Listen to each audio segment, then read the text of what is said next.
I'm Ogo Fargo, and this video I'll be talking Warhammer Tactics. And the way I'm going to do it is I'm going to go through how my thought process went playing a 500 point training game with Oni Martin, and this was his first game of 6th. So let's look at the list I brought for my army, which I called Moonstomp. Now this was all built around an orc big boss hero called Duffy Essex. He was mounted on the boar, and I gave him the arm of Gork because I wanted to see his survivability rating, because the armour of Gork is a 5+ re-roll, which isn't good on its own, but if you give the boss a shield and a boar, that makes him pretty awesome. To accompany him, I've got a Buster Blood Vessel, a level 1 Shaman, which was a bit of a mistake, making him only level 1. Should have made him level 2.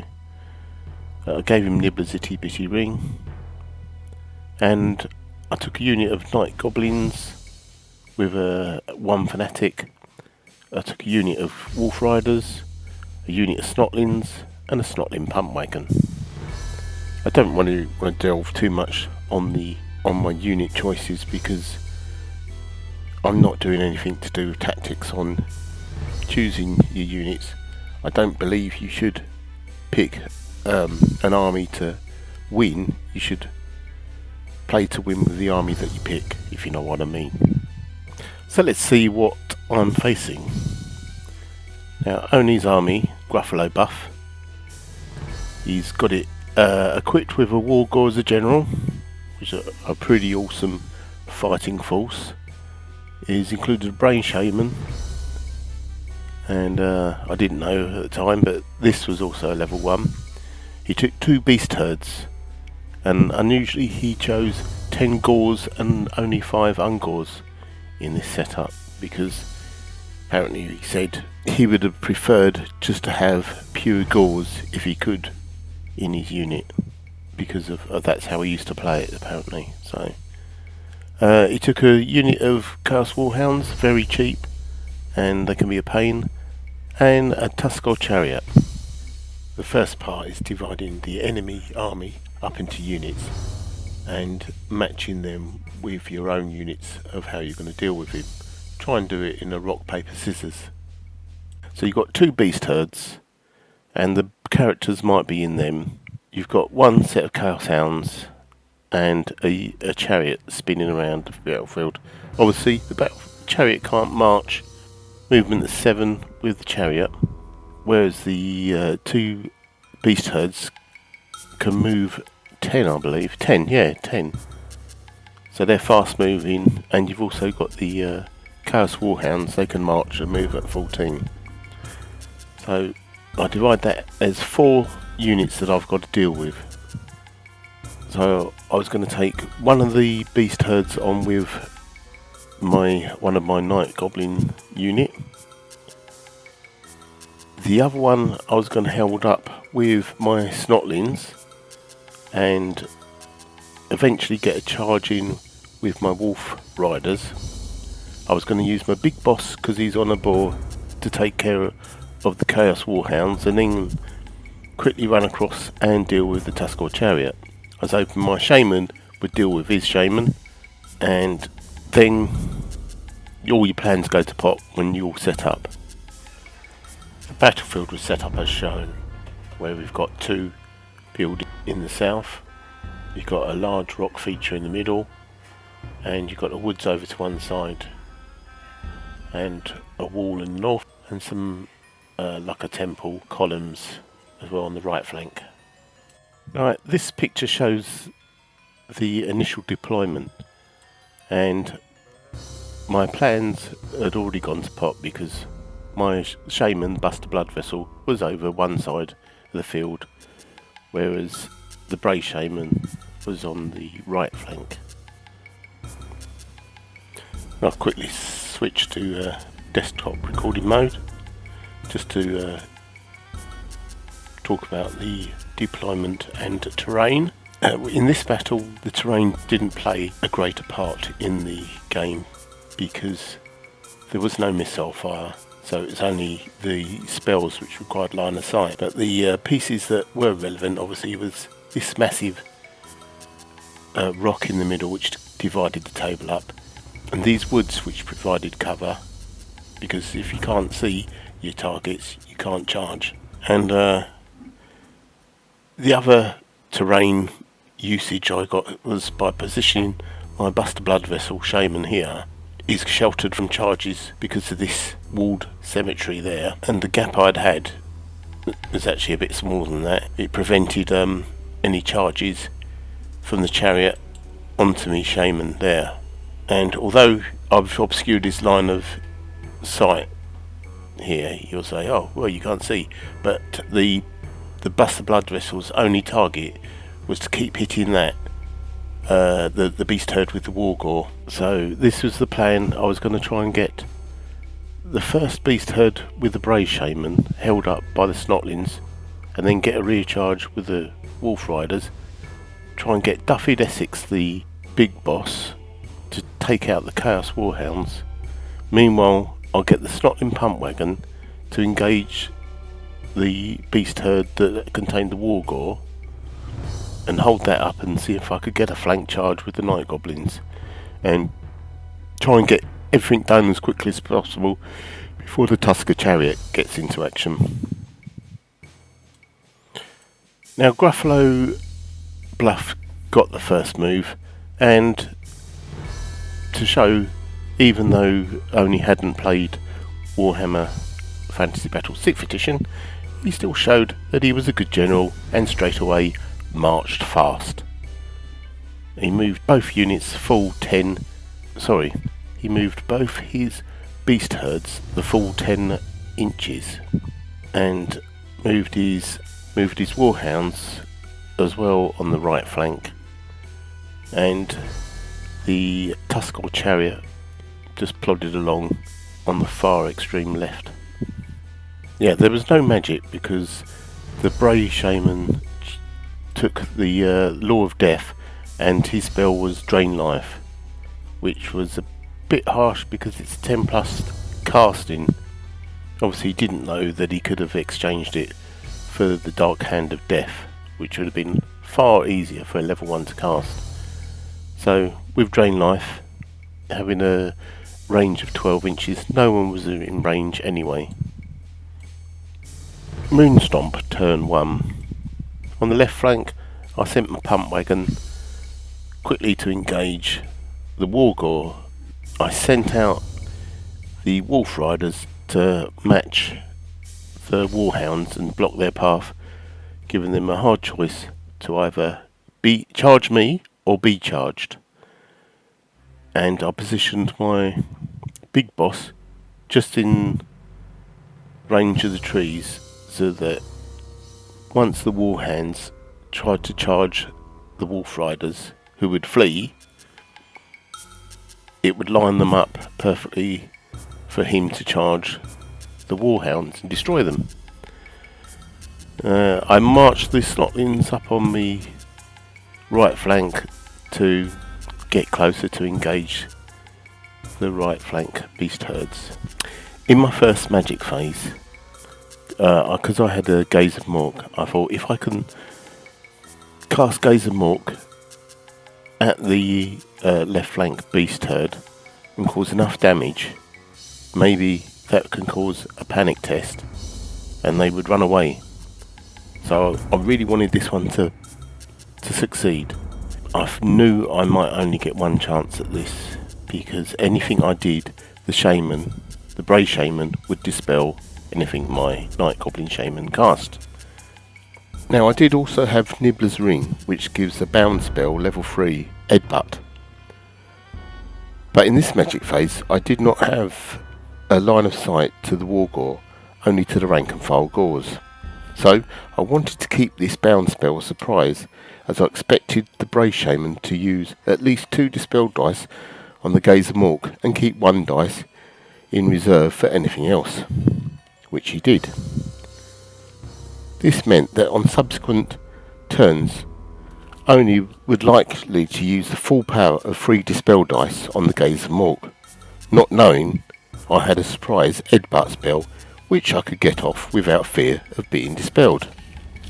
So, in casting the Gaze of Mork, as I knew I'd be going up against 2 dispelled dice, I opted to use the special extra mushroom dice that the Night Goblin Shaman have. It enables you to increase the power of your casting spell. And bang, it went off. Only failed to dispel it on 2 dice. I rolled well and 3 Ungors were slain, as Ungors are always the first to take a hit before the Gors in missile type of fire. 3 Ungors was not enough to cause a panic test, and with no missile or combat, it was on to Gruffalo Bluff turn 2. In turn 2 we have some charges declared. On the left flank the Warhounds opt to charge the Wolf Riders, whose reaction is to flee. This gives a failed charge for the Warhounds, as Wolf Riders flee out of range, so the Warhounds only move 7 inches into the sights of Duffed Essex. On the right flank, the Wargors Beast Herd elects to charge the pump wagon which has plonked itself in range of the herd. However, on charging, a fanatic is released, just as I had hoped. It spins through the Beast Herd, inflicting another 3 wounds, killing these last 2 Ungors and 1 Gore. But the Beast Herd, with the presence of the Wargor, is unfazed and continues with the charge, ploughing into the pump wagon. The other moves are the Bray Shaman Beast Herd takes up position amongst the trees whilst the chariot continues its plod along the right flank. In the magic phase, only attempted to cast Drain Life on Duffed Essex. This spell does not require line of sight, so even though the unit was hidden in the woods, the spell would still work, although I did query it. But it didn't go off anyway, as I could only use 2 dice to cast it. So on to combat. In the combat, the poor pump wagon got smashed to splinters by the Wargor and the Gore companions. I was now worried about the outcome of the battle, as these Gors are formidable fighters. Only wanted to overrun, potentially taking the Beast Herd into the Night Goblins, but he rolled a double 1 and simply stumbled over the shattered ruin of the pump wagon. In Moonstomp turn 2, I ummed and ahed, debating in my head what to do about the Beast Herd. I had spears on the Night Goblins, which would mean the back rank would get to fight, but they would miss anyway. If I charged, I could hold the Beast Herd where it was for a turn. Maybe the Fanatic would swipe through them. I could also get my Shaman running away towards the right flank, as the chariot was coming. The Night Goblins would not survive the Beast Herd, Wargor and the chariot, so I decided to charge with my Night Goblins. On the right flank, I charged with Duffed Essex into the Warhounds. If I could get 2 kills, I would win the combat. I doubted the Warhounds would wound me, what with the armour of Gork, so 1 wound to equal the outnumber and 1 wound to win. The Fanatic did not hit the Beast Herd but travelled alongside them. So the Night Goblin charged the Beast Herd and Duffed Essex charged the Warhounds. The Snotlings stayed still for this turn, as I did not want them to get charged by the Beast Herd. The Wolf Riders rallied and moved into position behind the Beast Herd, ready for taking a rear charge, if the Night Goblin survived the first turn of combat, that is. In my magic phase, the only viable target I had was the Tusk or Chariot, so I launched Gaze of Mork with 2 dice, and sure enough, it was dispelled with 3 dice, just as I expected. As it could be the last turn for the Night Goblin Shaman, I used Nibbler's Ring to headbutt the Chariot, and with no dispelled dice left, it went through. In combat, Duffed Essex killed 2 Warhounds as I'd hoped, and the remaining Warhound in base contact caused no wounds. The Warhounds failed their break test, and I pursued, hoping to run them down, but I failed to catch them. I know this brought Duffed Essex in charge range of the Beast Herd, but I thought they were not going to wound Duffed. He could get a challenge in to kill the Shaman, and then run away out of range with a 3d6 flee. On the right flank, the brave Night Goblins, and I forgot to mention, they were brave, as when the pump wagon got destroyed, they passed their panic test. Well, the Night Goblins charged into the Gors. To try and minimise my losses, I challenged the Wargor with the champion. He refused. I implored only to accept the challenge, but he feared some nefarious plan or something, and figured the Wargor would die. So, the Wargor went to the back of the pack. The Night Goblins did unbelievably well, getting 3 kills and only receiving 1 wound in reply. With the ranks, the outnumbering, and the wounds caused, and no Wargor's general leadership, the beast herd had no chance of passing the break test. So strange as it seems, the beast herd fled, pursued by the vicious deadly killer night goblins, who ran through the fanatic, killing 3 of the boys, but they did catch and destroy the beast herd. Right, let's quickly run through Gruffalo turn 3. In the movement, the remaining beast herd charged Duff at Essex, which was fine. The chariot elected to charge the night goblin's shaman that was still in range. He fled out of range, giving a failed charge for the chariot, and the warhounds failed to rally and fled off the table. For magic, no spells were successfully cast, and so on to combat. The Bray Shaman challenged Duff at Essex, who eagerly accepted. That's what he wanted to do anyway. The Bray Shaman failed to wound Duffid, but Duffid managed to get 1 wound on the Shaman. Or was it the boar that did it? I can't remember. Irrespective, with only 1 wound versus 2 ranks, 1 banner, and outnumber, Duffid lost and broke 3d6 away. But it wasn't enough. Duffid was caught and was slain. The battle had changed for me again with the death of my general. I needed to turn and face the chariot with my night goblins, and send the wolf riders to the right flank to help out the snotlings. The night goblins alone would be able to handle the chariot, what with their ranks and banner. As the chariot only has a unit strength of 4, it would unaffect these. But the night goblins failed their animosity and stood still and squabbled. Next turn they would get flank charged. The fanatic might save the day, but instead it moved alongside the chariot but did not touch it, nor impede the chariot's vision. The shaman rallied and the wolves moved to the right flank, and the snotlings moved up alongside the woods. No magic was successfully cast this round, and there was no combat. In the Gruffalo buff turn 4, of no surprise in the movement phase, the chariot declares a charge smack into the side of the night goblin's unit.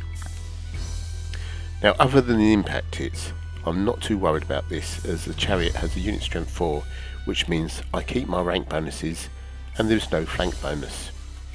On the right flank, the shaman unit moved towards the woods, unfazed by the presence of the snotlings and the chance of getting charged. This movement was to get closer to the snotlings for the death spell, which failed to be cast anyway in the magic phase. In combat, the chariot rolled high for impact hits with 6, 3 of which wounded and killed some night goblins. The gore, ungore and the boars fluffed their attacks, so when adding the combat resolution results, the goblins won by 2. The chariot failed its break test and the goblins managed to run it down, but this meant running through the fanatic again, which caused another 4 wounds. This meant a panic check, which I thought they would fail, but they passed. The snotlings on the right flank declared a charge to pin the beast herd in place, ready for the wolf riders to charge next turn. I positioned the wolf riders ready for this. On the victorious left flank, the fanatically finally stopped his path of destruction by hitting a building and dying. I held the night goblin unit where they were. There was no point in moving them to danger. They held this quarter where they were, so I left them be. The shaman I moved only a little way closer to the right flank, but I wanted to keep him safe from getting charged by the victorious beast herd. Currently the beast herd was obscured by the woods, so there was no magic. In combat, the snotlings did well bringing down an ungore because we had incorrectly aligned the models.